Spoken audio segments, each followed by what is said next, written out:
Queridos irmãos e irmãs, estamos lendo no Evangelho de hoje a conclusão do Sermão da Montanha, o final do capítulo 7 de São Mateus. Ontem Jesus nos alertava contra os falsos profetas. E ele dizia que os falsos profetas podem ser conhecidos pelos seus frutos. Que frutos são esses? O Evangelho de hoje nos dá uma maior clareza sobre esse assunto. Jesus diz: nem todo aquele que me diz Senhor, Senhor, entrará no reino dos céus, mas o que põe em prática a vontade de meu Pai que está nos céus. Ou seja, eu mostro quem é o meu Senhor, não pelo que eu digo, mas pelo que eu faço,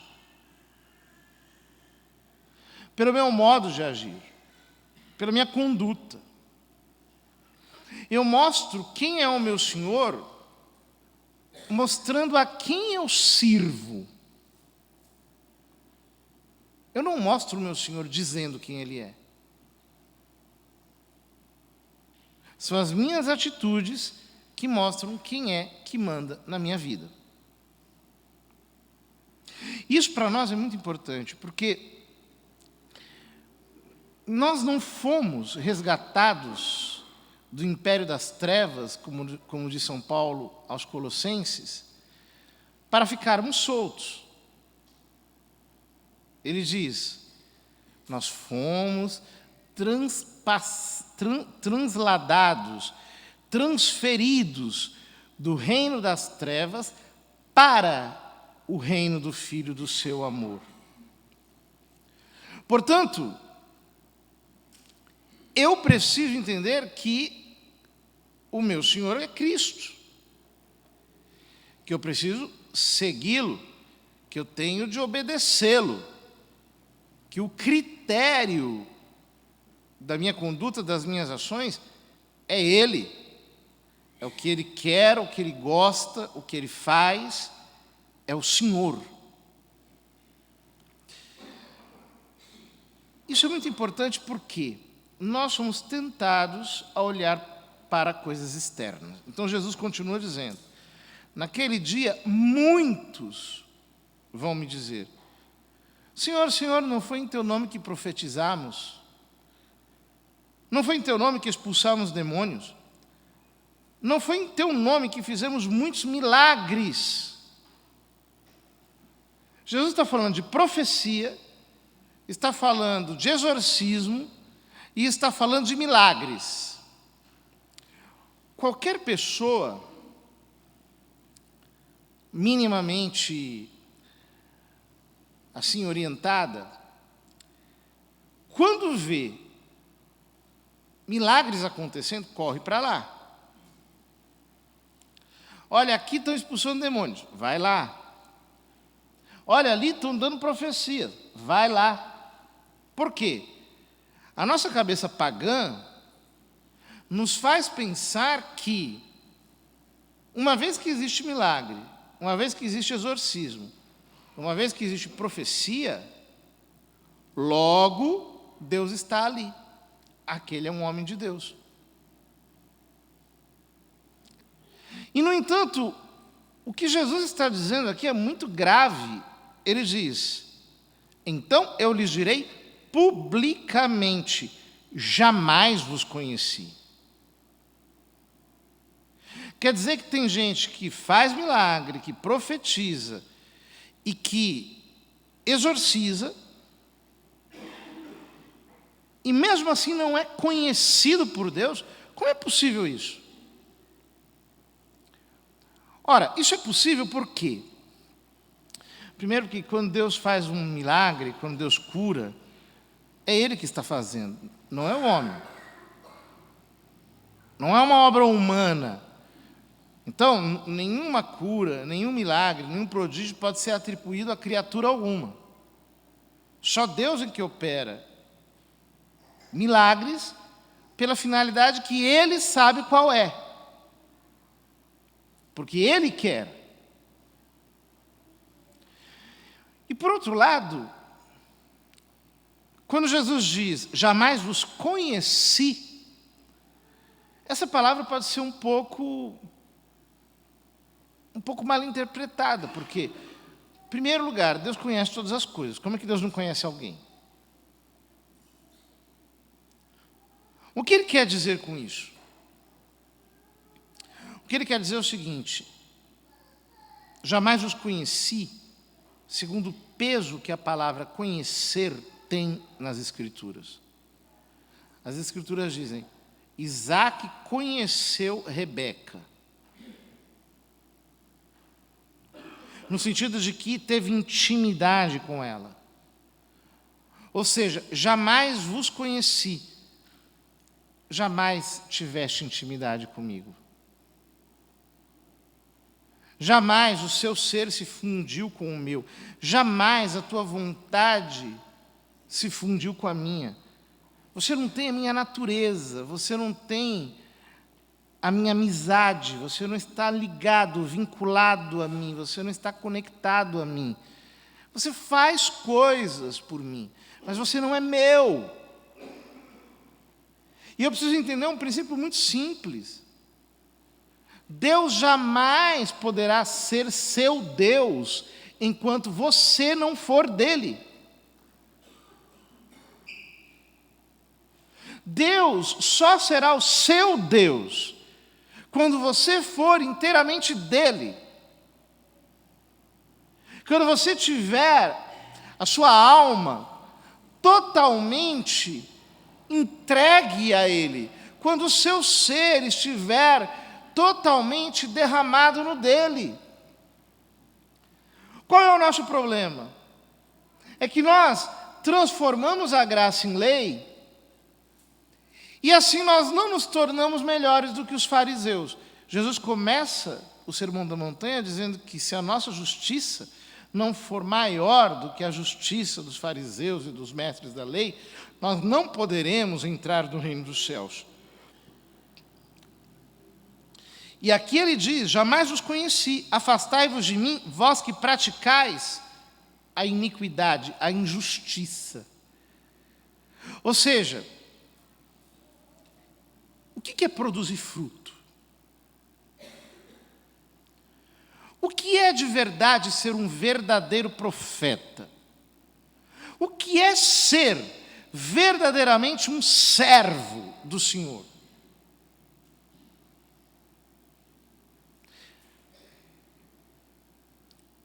É pertencer a Cristo de tal modo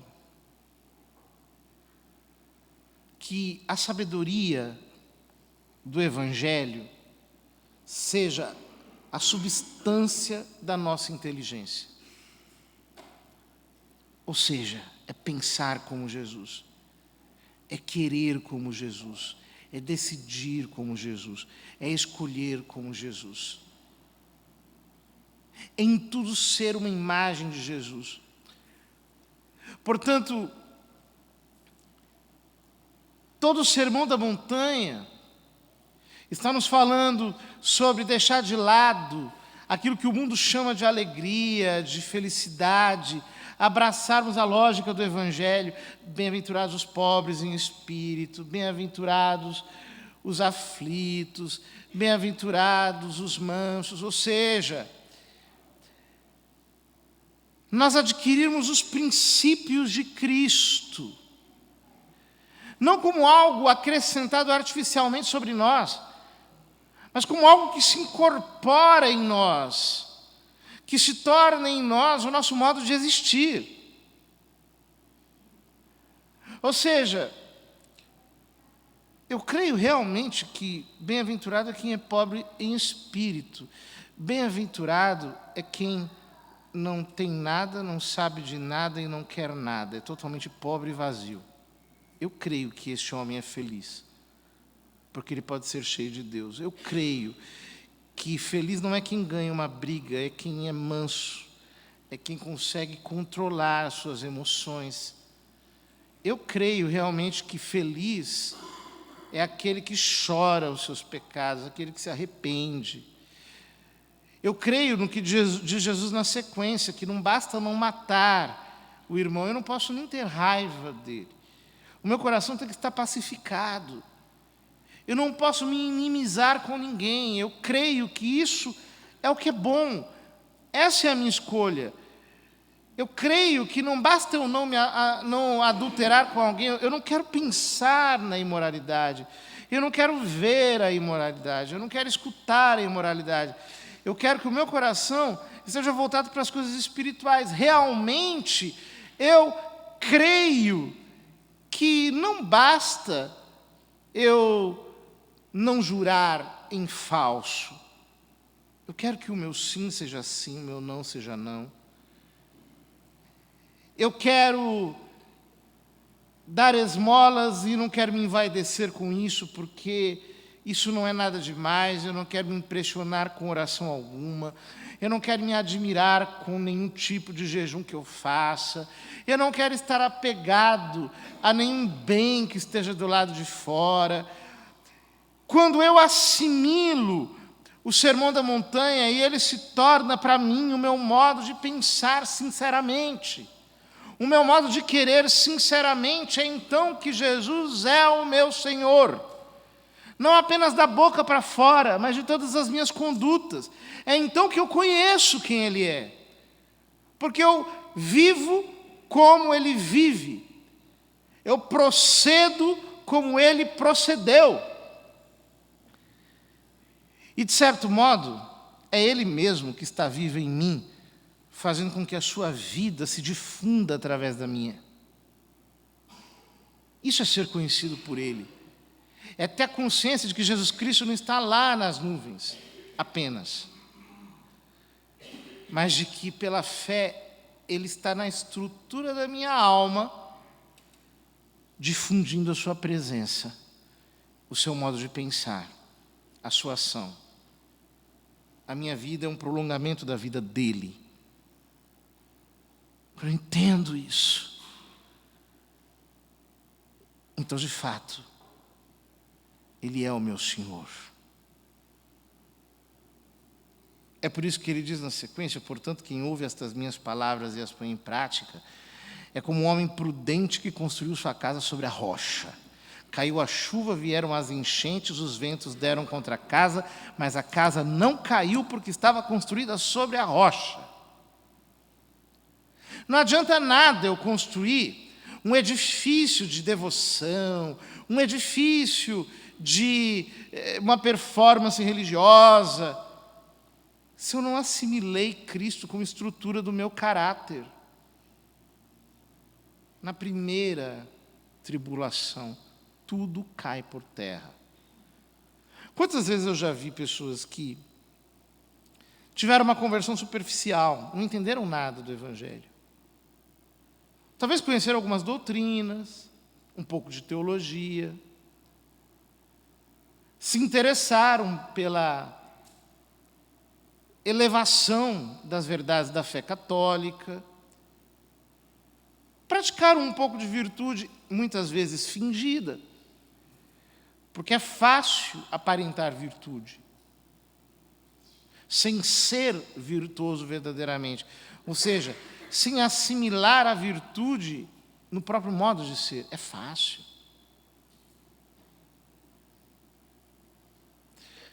Mas depois, quando vem a dificuldade, quando a prova da vida, a prova do tempo, sopra, a devoção cai, a mortificação cai, a entrega cai, a pertença a Deus cai, as convicções caem, nada fica em pé. E o fulano se comporta como um perfeito pagão. Pensa o que todo mundo pensa, age como todo mundo age, vive como todo mundo vive, tem as mesmas ganas, as mesmas ambições, os mesmos desejos, a mesma esperteza, a mesma malandragem, tem tudo igual a qualquer pessoa da terra. Cai, a casa cai, não fica em pé. São Paulo, na segunda carta aos Coríntios, diz que é Deus mesmo quem manda o fogo E é o fogo que prova se aquilo é feito de palha, se é feito de madeira, se é feito de metal ou se é feito de pedra. É o fogo que prova. É muito fácil ser cristão nos primeiros meses, anos até. Difícil é perseverar na fé ao longo de toda uma vida e manter o coração queimando de amor por Deus. Ter a alma como uma lâmpada acesa na presença do Senhor. Eu não quero mais nada, eu só quero a Ti. Se tudo der errado, não tem problema, porque eu tenho a Ti. Eu não preciso de nenhum reconhecimento do mundo. Se ninguém me reconhecer, está tudo bem. Eu quero ser conhecido por Ti. E se falarem mal de mim, se me criticarem, se me perseguirem, e se sujarem meu nome, e se mancharem minha reputação, também não tem problema, porque eu sou conhecido por Ti. Tu sabes quem eu sou. Eu sei quem Tu és.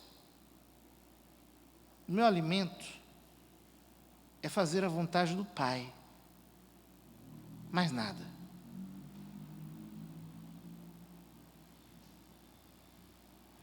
Aquele que constrói a sua vida sobre a meditação das palavras de Cristo e que incorpora essas divinas palavras no seu proceder, esse